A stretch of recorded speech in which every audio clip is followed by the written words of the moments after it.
What's happening, people? I got a quick deadlift tip for you today, and that is you need to stop trying to rip the bar off the ground if you ever want to deadlift something heavy. In fact, the more weight that is on the bar, the more patient that you need to be with it leaving the ground. I know you might feel a lot stronger when you just rear up and try to jerk this thing off the ground, but in reality, what is happening more times than not is that you're just pulling your body out of position and you're becoming much weaker.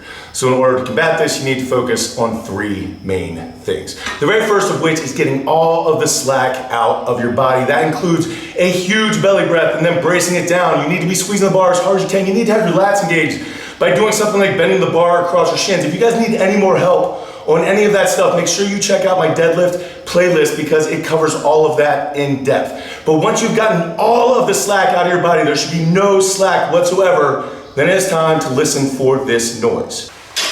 That is the beginning of the slack coming out of the bar. We took all the slack out of your body. Now, we took some slack out of the bar. Step number 3 is just to continue taking slack out by pushing your legs into the ground like you are doing a leg press while holding your position. Do not pick the bar up. Push your legs into the ground. Now, once that pressure gets high enough, one of two things is going to happen. Either that bar is going to bend or your weights are going to break the ground. If the weights break the ground, then it's time to accelerate as fast as possible to the end of that deadlift. You're probably using a little bit lighter of weights because if it is a little bit heavier, then the next thing is going to happen to the bar, and that is it is going to begin to bend. Now you are going to have to take absolutely all of the bend out of this bar, and each weight plate is going to need to start inching off the ground before you need to accelerate. Once all of that weight is just barely breaking the ground, then it's time to get in a hurry and brace to the finish of that deadlift. But if you try to engage to 100% before that, then you're probably going to be lifting your hips up a little bit, pulling yourself out of position, and not be as strong as you could be if you were more patient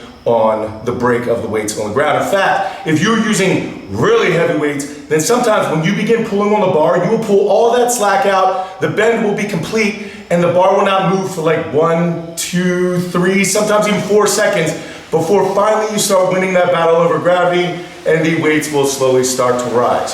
If you haven't experienced that, it is a different thing, but one thing's for sure, if you go up to a weight and you just pull it for 1 second and you give up, you're probably not pulling that hard, and as long as you're able to hold your position, then continue to pull and you'll be shocked at what could potentially happen given a little bit more time. So that's it for today, guys. I do hope some of you will find some of these quick tips helpful and you're able to apply them immediately to your workouts without losing too much information over time.